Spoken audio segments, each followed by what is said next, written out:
अपने मैसेज वो कैसे में जो मेरे क्वेश्चन था उसके ऊपर। अच्छा, उससे पहले लेकिन जो वो हाँ जी, उससे हाँ जी, वो मैं कर रहा हूँ। वो कर रहे हो। हाँ, तो इसको समझने की और जरूरत है। देखो, एक बार साधना में हम ये कहते हैं साधना में कहते हैं मंत्र जाप 24 घंटे करो, डेली करो, एक दिन भी रेगुलर चूके नहीं। बिल्कुल सही है भाई, एक दिन भी चूके नहीं।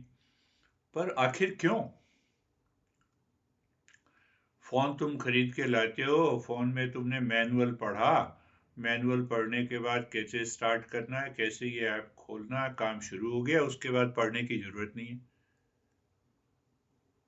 कोई कहता ये थोड़ा है कि लैपटॉप का पहले मैनुअल पढ़ने के बाद खोलो, डेली पढ़ो डेली खोलो, कोई नहीं कहता।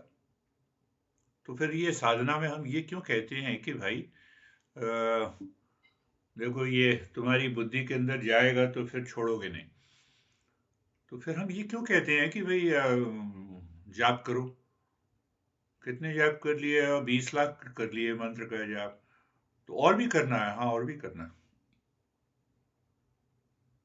ध्यान, ध्यान और भी करना है। ध्यान एक दिन भी नहीं छोड़ना। तो ऐसा क्या है भाई? ये हम तो बाहर देखते हैं कि एक बार ऑस्ट्रेलिया का मैप देखे, ऑस्ट्रेलिया पहुंच गए। अमेरिका का मैप देखा, अमेरिका पहुंच गए। बार बार देखने की जरूरत नहीं पड़ती। अच्छा, घर का एड्रेस क्या है, बस हाँ याद हो गया हमें। और फिर हमें सड़कें भी याद हो गई कि भाई कैसे जाना। पर साधना में हम ये क्यों कहते हैं कि अच्छा डेली करो, रेगुलर करो, बिना उसके नहीं चलेगा, 24 घंटे करो? बहुत सारे कारण हैं, बहुत सारे कारण हैं, पर मेन कारण क्या है?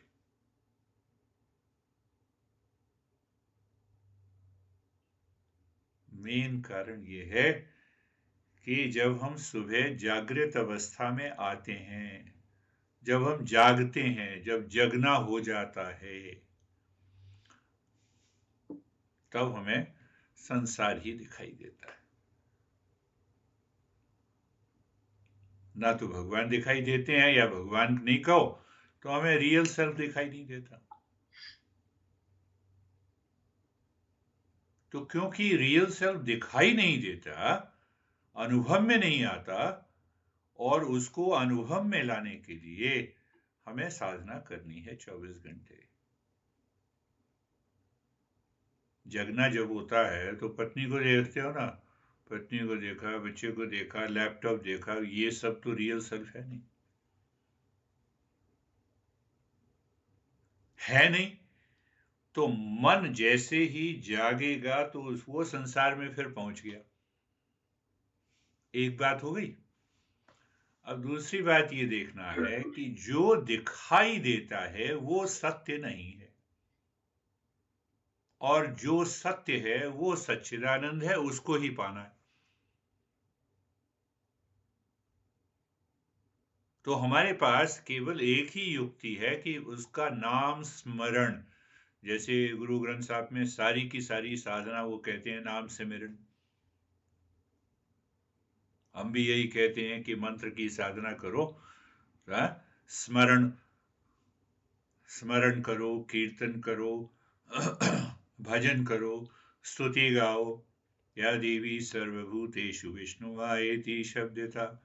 वो विष्णु माया के रूप में मेरे हृदय में व्याप्त है, जिसको मैं देख नहीं पा रहा हूं, उसको नमस्कार है, नमस्कार है, नमस्कार है। समझ रहे हो मैं क्या कह रहा हूं? प्रश्न ये था कि आखिर दुनिया भर की चीजें हैं। तुम एक के घर जाओ तो रास्ता याद हो जाता, उसके बाद मैनुअल नहीं पढ़ना पड़ता। रेफ्रिजरेटर नया आया, मैनुअल पढ़ा, चलाना सीख लिया, ये बटन है बस, उसके बाद दोबारा मैनुअल नहीं पढ़ना।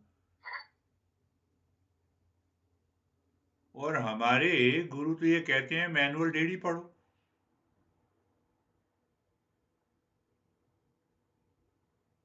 मैनुअल एक दिन भी नहीं छोड़ना। एक दिन भी छोड़े तो इसका मतलब तुमने दोबारा साधना शुरू की। तो सबसे बड़ा कारण ये है कि जो हमें दिखाई देता है वो सत्य नहीं है। अब दो चीजें दिखाई नहीं देती। एक तो जो असत्य है वो दिखाई नहीं देता, असत्य का अस्तित्व ही नहीं, एग्जिस्टेंस ही नहीं है, तो दिखाई कैसे देगा। और एक जो सत्य है वो भी दिखाई नहीं देता, तो कंफ्यूजन फिर भी है, कंफ्यूजन तो फिर भी है। और जो दिखाई देता है वो मिथ्या है। तीन चीजें होगी। अब जो दिखाई देता है हम उसको मिथ्या कैसे कहते हैं। जो भी दिखाई देता है आज दिखाई देगा, कल उसका अस्तित्व ही नहीं। अब ये दाढ़ी वाला 15-20 साल और उसके बाद गए काम से, दिखाई नहीं देगा, गया। मिथ्या का मतलब ये है कि जो आज दिखाई दे रहा है वो सत्य जैसा लग रहा है, कल वो झूठा हो जाएगा। तो इसीलिए हम कहते हैं कि जो भी व्यक्ति, जिस चीज का भी जन्म होता है उसकी मृत्यु होगी। शरीर को तो छोड़ना पड़ेगा, कुछ भी कर लो, बड़ा घर बना लो, एलन मस्क बन जाओ, बिल गेट्स बन जाओ, एक दिन तो जाना पड़ेगा। तो ये मिथ्या है, मिथ्या। तो हम वो स्मरण 24 घंटे हम क्यों कहते हैं मैनुअल को हमेशा साथ में रखो, कि इस मिथ्या से हम दूर जा सकें। नहीं तो ये मिथ्या हमें पकड़ लेता है, इससे अटैचमेंट हो जाती है। तो अटैचमेंट हो गई, भ्रम आ गया, तो मन की अशुद्धि हो गई। अब दूसरे कारण जो है उसकी चर्चा हमने बहुत बार की। अशुद्धि कारण है, भ्रम है जो कि छह मन के छह शत्रु हैं। जिसको हमने कहा कि वे क्या है, आसक्ति और इच्छा, काम के न, काम, क्रोध, लोभ, मोह, मद, मात्सर्य। अब इसमें ही मन डूब गया है तो मन इसी को तो सत्य मान रहा है, और सत्य कहीं और है जो कि दिखाई नहीं देता।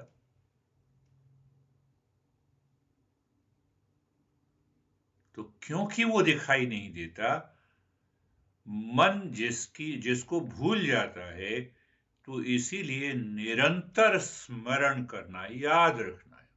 मतलब मंत्र जप ध्यान और ये इन सब साधनों का मतलब सीधा यह है कि क्या वो मन में याद है कि सत्य इस मिथ्या से परे है, जो सत्य है वो असत्य नहीं है।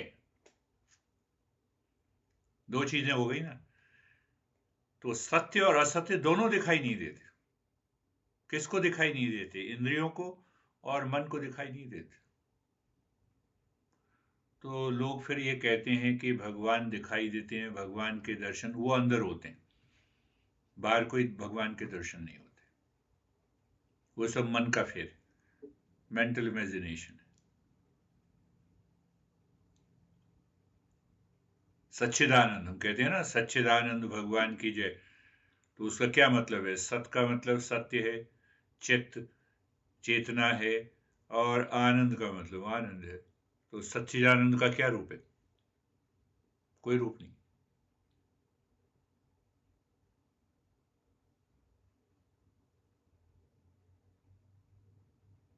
ये हमें, इसीलिए हमने कहा कि श्रवण मनन निधिध्यासन, श्रवण मनन निधिध्यासन। श्रवण करना है, सुनना है। तो हम ये देखो, सुनना भी इसीलिए है कि हरे रेगुलरली सुनना है। कब तक सुनना है? जब तक कि हम कंफर्म ना हो जाए कि हमें अनुभव में आ गया। हमें वो अनुभव में आ गया, तब साधना हमारी पूरी हो गई। या ये कहो कि उसके बाद असली साधना शुरू होती है। ये खेल कुछ ऐसा है कि सागर में जो तरंगें उठती हैं ना, वो तरंगें खोज रही हैं पानी को। हमारा मन खोज रहा है सच्चिदानंद को। हमारा मन खोज रहा है तो तरंग हो गई, तरंग खोज रही है पानी को।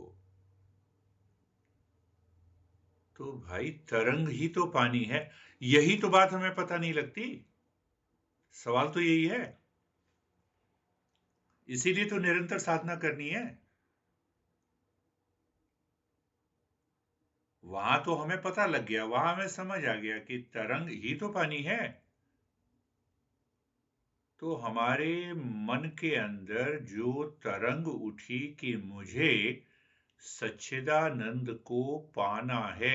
सच्चिदानंद तो वही है जहां चेतना है, जहां कॉन्शियसनेस है वहीं चेतना है। जहां तरंग है वहां पानी है।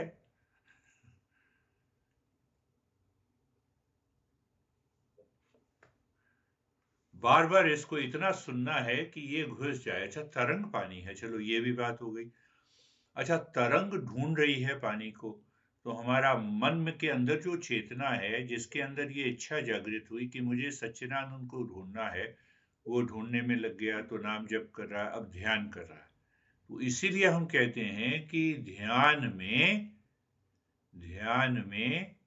ध्याता और ध्येय, ध्याता जिसके ऊपर हम ओम नमः शिवाय के ऊपर जो जाप कर रहे हैं वो, और करने वाला, ये दोनों मिल जाएं। तो तरंग को कैसे पता लगेगा वो पानी है? तरंग पानी में मिल गई। तो ध्यान की अवस्था में एकदम बिल्कुल, हम बिल्कुल उसमें डूब जाते हैं, बाहर संसार की कोई खबर ही नहीं रहती। कबीरदास जी ने कहा है, किसने कहा है? प्रेम गली अति साकरी, जामे दो न समाए।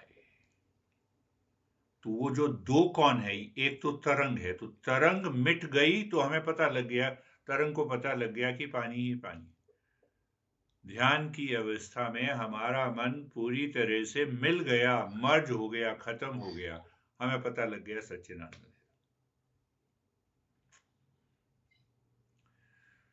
तो दोनों लाभ हैं इसके। अब लाभ की बात कर लो। तो एक और गुरु हैं जिनके साथ में बहुत दिन रहा, वो ये कहते थे कि तुम्हारा मन इच्छा कर रहा है बाहर किसी वस्तु की, तो किसी वस्तु की इच्छा करते हुए तुम्हारे मन के अंदर संदेह उत्पन्न होता है कि मुझे ये मिलेगा नहीं मिलेगा, ये काम हो जाएगा या नहीं हो जाएगा। पर जब तुम नाम ईश्वर का स्मरण करते हो, साधना करते हो, तो वो तो मिला ही हुआ है, वो तो है ही हमारे अंदर। सोचो, वो तो है ही हमारे अंदर। तो क्या मतलब हुआ? तो वो ये कहते थे कि जब भी कभी तनाव में हो, दुविधा में हो, किसी समस्या में हो, तो जब तुम नाम सिमरण करते हो और तुम्हारी बुद्धि ये कहती है ये तो है ही मेरे अंदर, तो कोई संदेह नहीं है।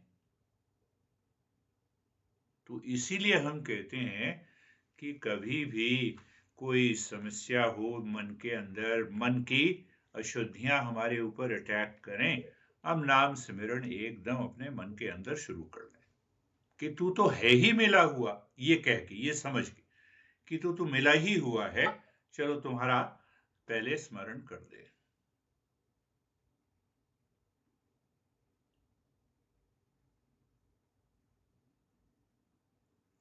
जो पति पत्नी बच्चे माँ बाप धन जो नहीं दे सकता, वो हमें, जबकि हम श्रवण करते हैं और वो स्मरण करते हैं, स्मरण बुद्धि के द्वारा, ज्ञान की समझ के द्वारा कि वो मिला ही हुआ है, मेरे अंदर ही है, उसमें कोई संदेह नहीं है, तब मैं ये कहता हूं कि वो शिव मेरे अंदर बैठा हुआ है। ओम नमः शिवाय। वो ये जानकर कि वो मेरे अंदर बैठा हुआ है, तब जाके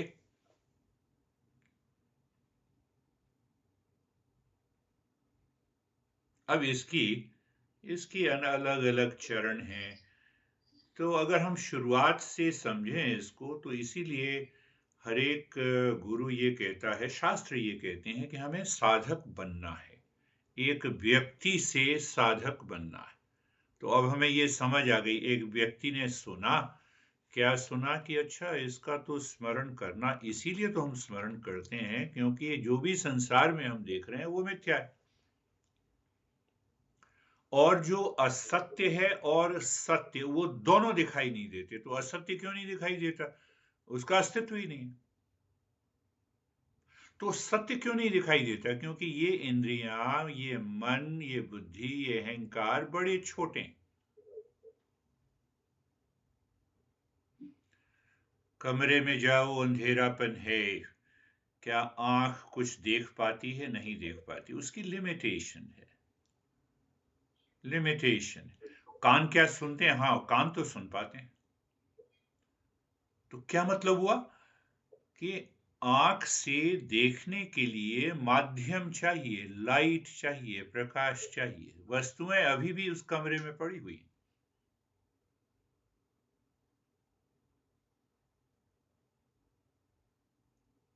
सारी चीजें कमरे में पड़ी हुई हैं, पर अंधेरा है, तो माध्यम चाहिए।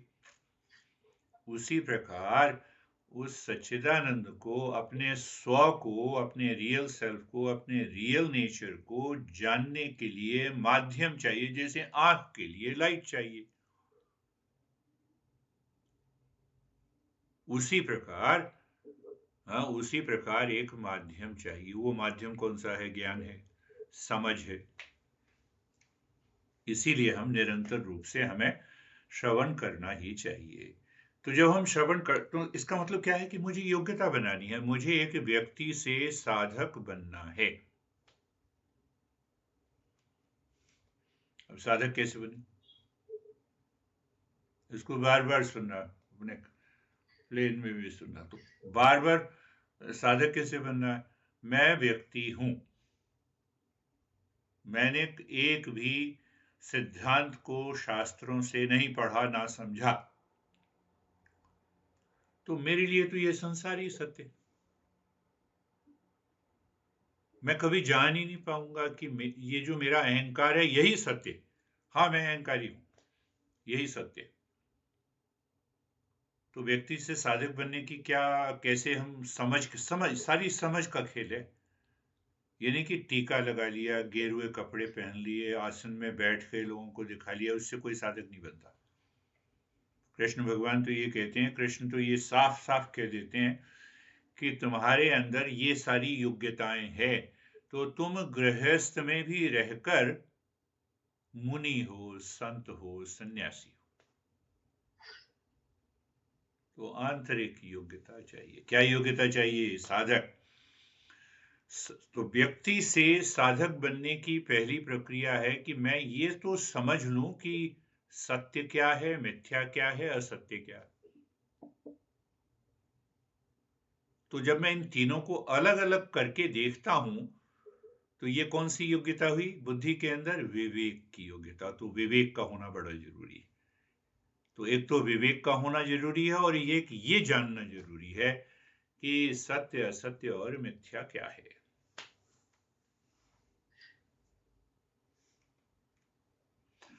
अब हम जन्म से ही पैदा हुए हैं उस मिथ्या में,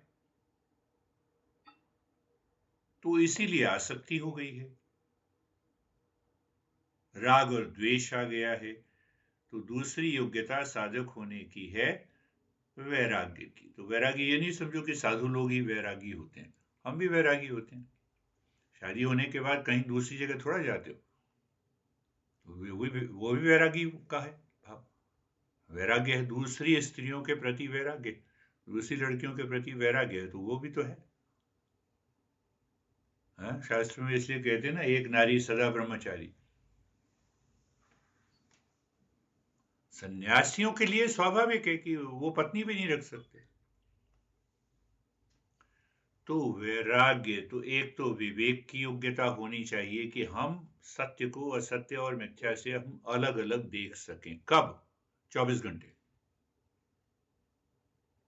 मैं पति हूं, पति से पहले मैं एक व्यक्ति हूं, तो मैंने दोनों को अलग कर दिया, व्यक्ति और पति अलग है, समस्या ही नहीं होगी। मैं एम्प्लॉई हूं या एम्प्लॉई बाहर हूं, व्यक्ति अंदर है। कभी डर नहीं होगा, कभी कोई समस्या नहीं होगी। तो इन दोनों को योग्यता हमारी अंदर, बुद्धि के अंदर ऐसी योग्यता, कौन सी योग्यता? विवेक की, वैराग्य की, और सबसे बड़ी योग्यता है कि मन के 6 शत्रुओं की जगह, उसकी जगह 6 संपत्ति आ गई। ये 24 घंटे रहे तो हम साधक हैं। कौन सी 6 संपत्ति? मैंने कई बार पढ़ा है। शम, दम, तितिक्षा, शम दम उपरति, तितिक्षा, श्रद्धा, समाधान। किसकी जगह? काम, क्रोध, लोभ, मोह, मद, मात्सर्य। तो हम मन को 24 घंटे प्रतिदिन परखते रहते हैं कि तुम इच्छा में जा रहे हो। तो फिर यहां भी एक पेज छिपा हुआ है भाई। क्या छिपा हुआ है? अरे भूख लगी है तो खाना नहीं खाएंगे, खाना खाने की इच्छा नहीं होगी, चलेगा, ऐसी इच्छा करो। खाना खाने की इच्छा है, बाथरूम जाने की इच्छा है, नहाने की इच्छा है, हाँ, किसी को सुख देने की इच्छा है, ये सब काम करो। तो किस इच्छा के बारे में कह रहे हैं आप? ऐसी कोई भी इच्छा, ऐसी कोई भी इच्छा, या यूं समझो ऐसा कोई भी विचार मेरे मन में आता है और वो विचार सुख, शांति, प्रेम, ज्ञान को संसार में खोज रहा है, इस इच्छा को छोड़ देना। भाई बाहर जा रहे हो ना, हाँ बाहर जाते हो तो सोचो, विचार करो कि अच्छा इतना पैसा मिलेगा, इतना बचाना है। पर उस बचाने के चक्कर में खुद दुखी मत हो जाओ, जहां पेट पूजा भी नहीं हुई साथ में और दुखी भी होते रहे। दुखी होके बचा के लाए तो इसका मतलब दुखी होके ही कमाओगे। तो दोनों चीजें होनी चाहिए, संतुलन। संतुलन, कृष्ण ये कहते हैं कि संतुलन होना चाहिए बीच में। बुद्ध भी वही कहते हैं ना कि वीणा के तारों को इतना नहीं खींचो कि टूट जाएं, और इतना ढीला भी नहीं कि संगीत ही नहीं बजा पाए। कृष्ण भगवान भी वही कहते हैं 6ठे अध्याय में, उनका कहता है बैलेंस होना चाहिए।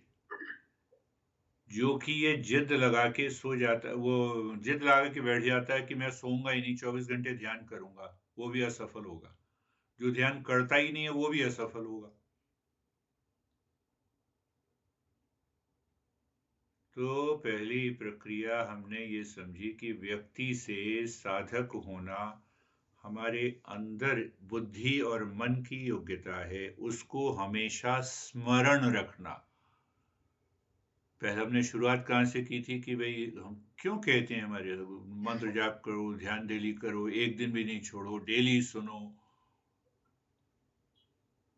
तो वो यहाँ पे हम जब साधक बन जाते हैं तो साधक की जैसा स्तर ऊपर उठता है, तो वो साधक का स्तर जैसे ऊपर उठने लगेगा उसको 24 घंटे याद रखेगा। अब जैसे जैसे साधक की योग्यता बढ़ती है, जैसे तुम कर रहे हो, वैसे ही योग्यता बढ़ने से, योग्यता का मतलब यह वो समझ बढ़ती। समझ कहाँ? मेरी बुद्धि के अंदर। कौन सी समझ? जिसको कि मैं हजारों बार कह चुका हूं, आज फिर दोहरा रहा हूं। गोल ऑफ लाइफ और गोल्स इन लाइफ, जीवन का उद्देश्य, मानव जीवन का उद्देश्य अपने को पाना है, जागृति हो जानी है, निर्वाण को पाना है, रियलाइजेशन को होना है। ये है जीवन का उद्देश्य का। और जीवन में क्या उद्देश्य है? कैरियर है, शादी है, बच्चे हैं, परिवार है, प्रोफेशन है, सोसाइटी है, सबको बाहर, ये जीवन में जो उद्देश्य हैं वो बहुत सारे।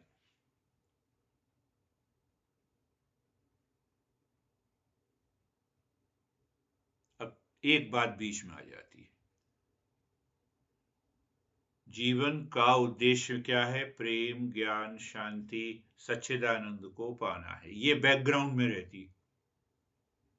और यहां से हमारी पर्सनल लाइफ है, प्रोफेशनल लाइफ है, सोशल लाइफ है, फैमिली लाइफ चलती है। तुम हमेशा प्रसन्न रहोगे। दुखी समस्या भी रहेगी तो उस समस्या में भी तुम कहोगे कि मैं पहले तो मैं खुश हूं, शांत हूं, अब देखूंगा समस्या को कैसे संभालना।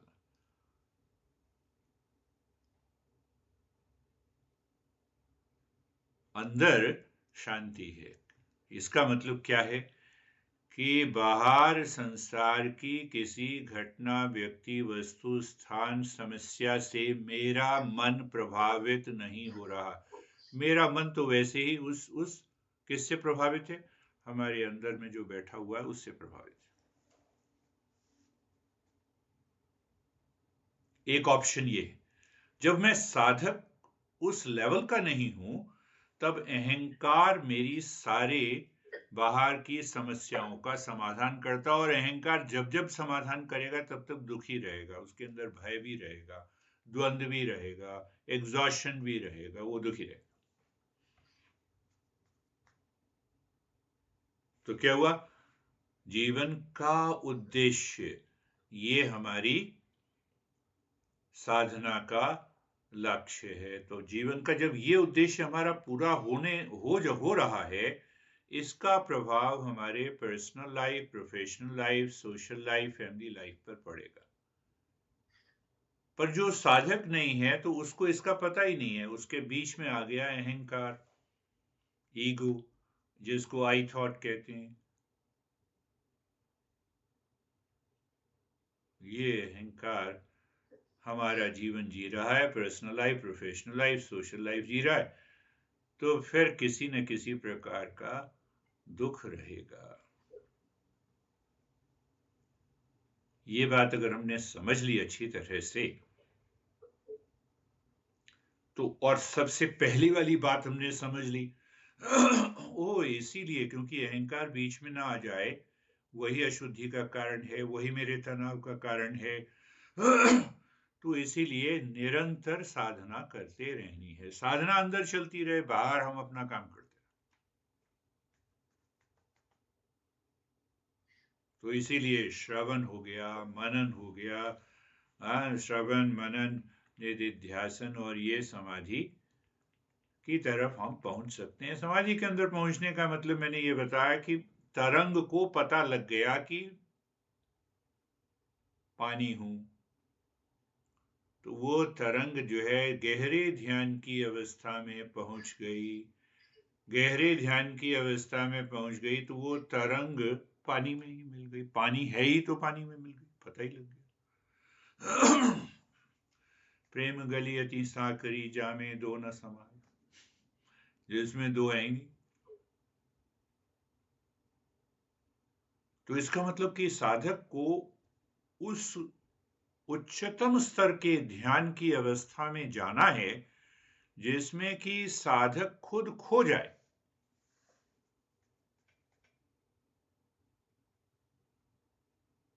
साधक खुद खो जाए। तो साधक कैसे खो जाए? तो रामकृष्ण परमहंस बताते हैं बड़ी अच्छी कि एक नमक की बहुत बड़ी गुड़िया समुद्र में नमक को खोजने गई। तो नमक की गुड़िया खोजेगी, वापस नहीं आई, तो वापस नहीं आने का क्या मतलब है? नमक की गुड़िया तो जो समुद्र में जाएगी, पानी में जाएगी, तो पानी में घुल गई। तो पानी में घुल गई का क्या मतलब है? कि वो नमक की गुड़िया खुद ही सागर हो गई, ये मतलब। तो ध्यान में हम एक व्यक्ति के रूप में ध्यान में जाते हैं, ध्यान में गए गए गए गए डूबे, हम खुद ही सच्चिदानंद हो गए। हम खुद ही वही हो गए।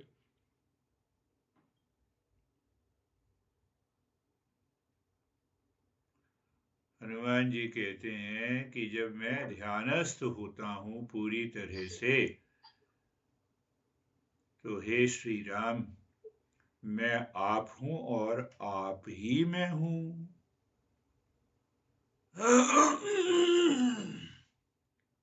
आप ही मैं हूं। जब मैं देखता हूं अपने को एक व्यक्ति के रूप में, एक साधक के रूप में, तो आप मेरे ईश्वर हैं। किसको कह रहे हैं? राम को।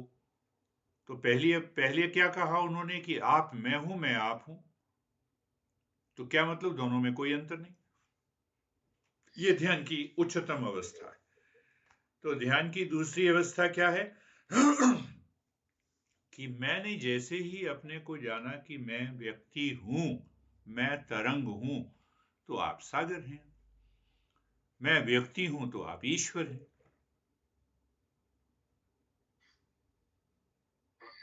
एक और है। तो ईश्वर कौन होता है? अंतर्यामी। वो भी हमारे हृदय के अंदर होता है। पर अब तीसरी अवस्था, जब मैं आपको मंदिर में देखता हूं तो मैं आपका शिष्य हूं, मैं आपका दास हूं। ये समझ अगर है तो साधना में हमारी प्रगति होगी। तो हम 2-3 हफ्ते से ये समझ रहे थे कि वहीं से चलो कि सत्य असत्य और मिथ्या, तो इसको अलग करने के लिए और मिथ्या और असत्य से स्वयं को अलग करने के लिए हमें 24 घंटे नाम स्मरण तो कुछ ना कुछ चलना चाहिए। तुम मन में यही कहो कि मैं सच्चिदानंद हूं तो भी चले, ओम नमः शिवाय कहो तो चले, पर उसके साथ साथ 24 घंटे साधना, नियमित रूप से साधना, और ये 24 घंटे स्मरण चलता रहे। अच्छा नहीं, अच्छा ओम नमः शिवाय, शिव ही कर रहे हैं, शिव ही मुझे जाने को कह रहे हैं ऑस्ट्रेलिया, चलेगा।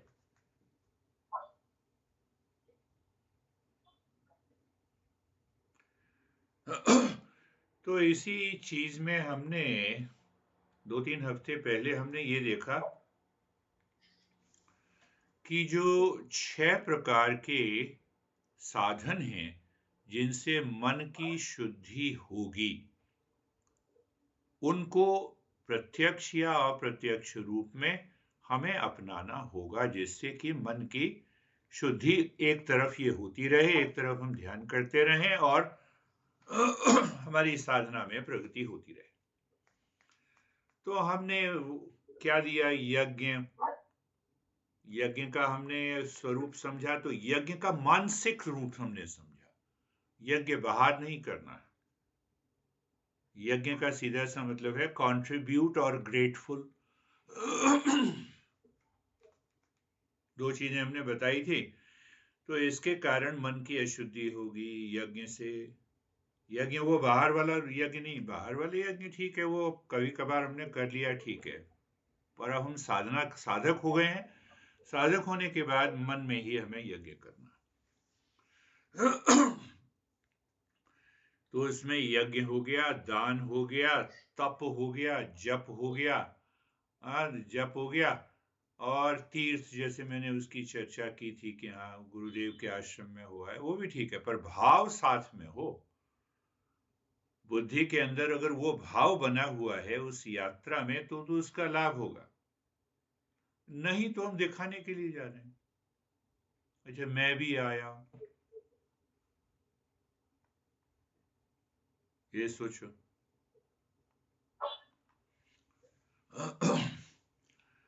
तो अब एक थोड़ा सा और विचार करते हैं कि नियमित साधना में समझ सबसे बड़ी चीज है। समझ यानी बुद्धि। तो बुद्धि के अंदर अगर समझ है तो मन अपनी इच्छाओं का डंका बुद्धि पर नहीं जमाएगा। अच्छा 5 लाख रुपए इसको दे देते हैं तो 10% ब्याज आएगा। अच्छा दोस्ती है तो दे दिया हमने। तो ये ना समझी से हमें समझ की तरफ बढ़ना है। बिना समझ के गुजारा नहीं। अब इसी संदर्भ में देखो, असतो मा सतगमय तमसो मा ज्योतिर्गमय मृत्युर्मामृतंगमय। तो इंग्लिश में मैंने इसका एक्रोनिम बनाया है, असतो मा सतगमय, ट्रुथ, TRUTH। तमसो मा ज्योतिर्गमय का मैंने एक्रोनिम बनाया है लाइट। क्यों बनाया? तुम्हारे लिए। क्यों तुम्हारे लिए बनाया? जिससे कि याद एकदम आ जाए, तुम्हें 24 घंटे याद आ जाए।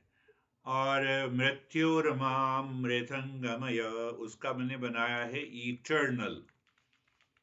तो सभी के एक्रोनिम का मतलब यह है कि उसका हर एक अक्षर हमें एक संदेश दे। तो इतना तो हम जानते हैं, असतो मा असतगमय, असत्य से सत्य की ओर यात्रा करो। असत्य से यानी मिथ्या से, यहाँ पे असत्य का मतलब मिथ्या, तो मिथ्या से हम सत्य की ओर यात्रा चलें। तो इसका एक्रोनिम मैंने बनाया है ट्रुथ। तो उसमें पहला अक्षर है टी। तो टी को हमने याद रखना है। टी का मतलब है कि ट्रांसेंड इल्यूजन।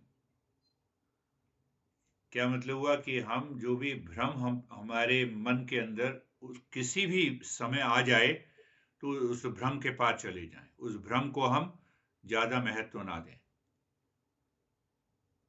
क्या है भ्रम? जो दिखाई देता है वो सत्य नहीं है। सत्य जैसा प्रतीत होता है पर दिख। तो उसके बाद आर का क्या मतलब है? आर को हमने याद करना है, रियल सेल्फ। भ्रम को दूर करेंगे तो रियल सेल्फ में पहुंचे। उसके बाद यू का क्या मतलब है? Ultimate, unveil ultimate reality. हम साधक हैं तो हम सत्य की खोज करना है। तो वो मतलब हुआ आपका TRU का अल्टीमेट रियलिटी, वो याद आ जाएगा। उसके बाद फिर एक TRU, फिर है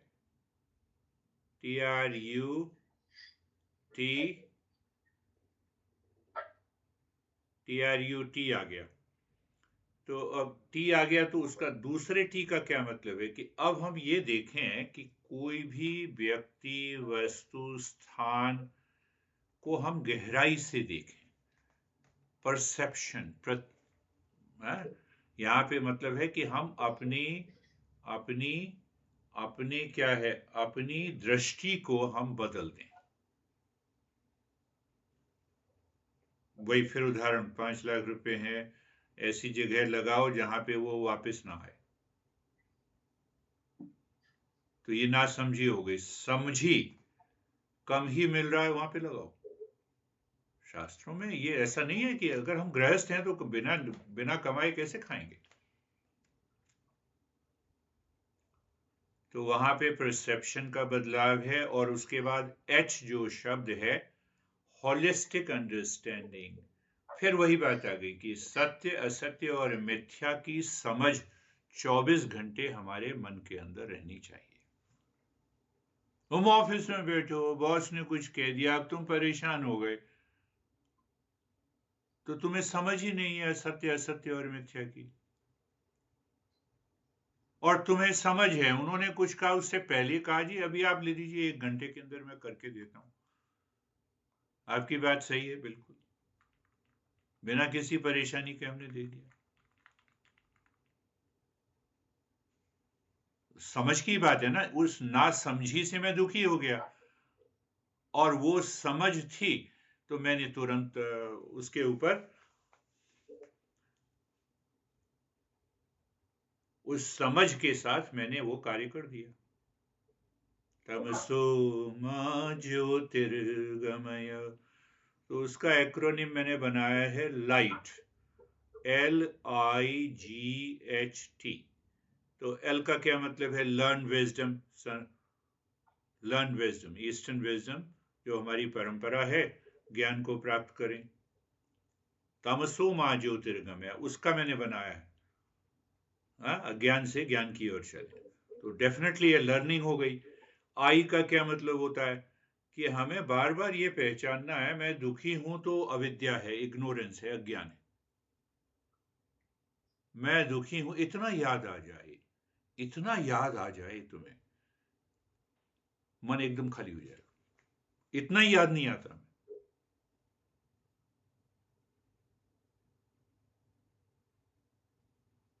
तो आई का मतलब है कि इल्यूमाइन ओ माइंड, इल्यूमाइन माई माई इग्नोरेंस। जी का मतलब है गेन क्लैरिटी, कि स्पष्ट हो जाए। जब मैंने स्पष्ट रूप से देख लिया कि ये ऐसा है जीवन में, तो समस्या की बात ही नहीं है, दुखी होने की बात ही नहीं है, मन में डर की कोई बात ही नहीं है। गेन क्लैरिटी, जी। और एच का मतलब हाइटन अवेयरनेस। तो हम ऐसी अवस्था में हमारी चेतना का स्तर, सजगता का स्तर बढ़ जाता है। और टी का मतलब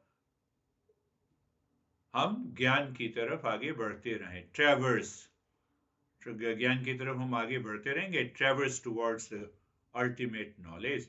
वो तुम याद कर लेना, बार बार सुनना तो तुम्हें याद हो जाए। और इंग्लिश का, और लास्ट में क्या है, इटर्नल, मृत्युर्मामृतंगमय, एम्ब्रेस टाइमलेसनेस। तो इटर्नल, तो तीसरे जो लाइन है हमारी, उसमें क्या है, मृत्युर्मामृतं गमय, मृत्यु से अमरता की ओर यात्रा करनी है। अमरता का मतलब क्या हुआ, इटर्नल। तो हम इतना स्मरण कर लें कि हम शाश्वत हैं, हम इटर्नल हैं। उदाहरण लो, छोटा सा उदाहरण।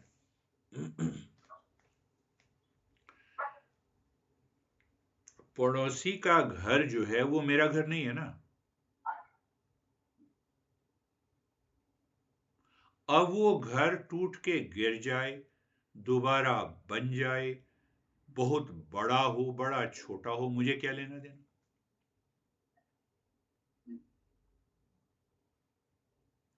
तो साधना से जब मुझे ये पता लग जाए अच्छी तरह से, क्या पता लग जाए, कि मैं शरीर नहीं हूं। इतना पता लग गया, अनुभव में आ गया। भाई मैं कार नहीं हूं तो कार मेरे पास है ना, मैं फोन नहीं हूं तो फोन है ना मेरे पास। तो मैं शरीर नहीं हूं तो शरीर तो मेरे पास है, मैं शरीर से काम ले रहा हूं। पर इतना अगर कंफर्म हो गया, तुम्हें अंदर समझ ये बन गई कि मैं शरीर नहीं हूं, तो कभी मरोगे। अरे मैं फोन नहीं हूं तो मरने जीने का सवाल क्या। तो ध्यान की साधना यहां तक पहुंचती है, इस चेतना की तरफ ले जाए, इस समझ की तरफ ले जाती। इटर्नल, तो इटर्नल में हमने कहा कि हम इटर्नल को जरा इशारा देखें कि हाँ कुछ ऐसा है जो मरता नहीं है, इतना याद रखें। और यहाँ पे टी का मतलब ये है कि हाँ, जैसे ही मन में आगे ये आ गया कि मैं मरूंगा, नहीं, मैं मर ही नहीं सकता। Transcend, transcend mortality. ई का मतलब है कैसे होगा ये, ई का मतलब एक्सप्लोर, एक्सप्लोर, एक्सप्लोर करना है, हमें खोज करनी है, तब जाके ये संभव होगा। हाँ, इटर्नल। आर का मतलब है रिकॉग्नाइज माई रियल सेल्फ, मैं तो रियल सेल्फ हूं जिसका कोई नाम पता नहीं है, नाम। और जैसे तरंग, तरंग का हमें नाम और रूप पता लगता है, पर है तो वो पानी ही। और नेगेट, तो हम बार बार क्या करें, बार बार अपने मन के अंदर जब इस तरह का विचार आए कि मैं शरीर नहीं हूं, तो दूसरा विचार हम ले आए, मैं शरीर नहीं हूं। तो एन का मतलब है नेगेट, इटरनल। ए का मतलब है अटेन डेथलेसनेस। ए का मतलब ये है कि हाँ, एक्सेप्ट, हम अपने मन जब भी कहे कि मैं मरूंगा, तो एक विचार ये आ जाए कि अमरता ही मेरी पहचान है। और एल का मतलब है कि मन की अशुद्धियों से जब हम दूर हो जाएंगे, तब हम पूरी तरह से, हाँ, पूरी तरह से समस्या से पार हो जाएंगे। तो ईस्टर्न विजडम को बड़े संक्षिप्त रूप में मैंने रखा। बहुत सारी इसमें तुम अपने जब बार बार सुनो, सुनने के बाद मनन करो, मनन के बाद इसके और कई प्रश्न उठाओ और खुद उत्तर दो। प्रश्न भी खुद उठाओ और खुद भी उत्तर दो। तो क्या होगा, जिससे कि बुद्धि के अंदर वो समझ आएगी, हम साधक बन जाएंगे। साधक बनने की योग्यता जब आएगी तो मन जब भी कुराफात करेगा, बुद्धि उसके ऊपर हावी हो जाएगी। अभी क्या हाल है? अभी मन हावी है बुद्धि के ऊपर। मन हावी है बुद्धि के ऊपर तो क्रोध भी रहेगा, डर भी रहेगा, संदेह भी रहेगा, दुखी भी रहेंगे हम। और बुद्धि, बुद्धि मतलब समझ। समझ का मतलब कि हमें ये क्या समझ है? ये सत्य है, सत्य है और मिथ्या है। अच्छा, इसीलिए मुझे करना है 24 घंटे, इसीलिए कहते हैं सारे शास्त्र और गुरु। अच्छा, अभी क्या समय है? अभी काम पे जा रहा हूं तो मन में तो कर सकता हूं ना, ओम नमः शिवाय नाम सिमरन मन में तो कर सकता हूं। हम भूल जाते हैं, हम भूल ही जाते हैं। 24 घंटे हमें याद नहीं रहता। क्यों याद नहीं रहता? हम जो जो हमें बाहर दिखाई दे रहा है वही हमारे लिए सत्य।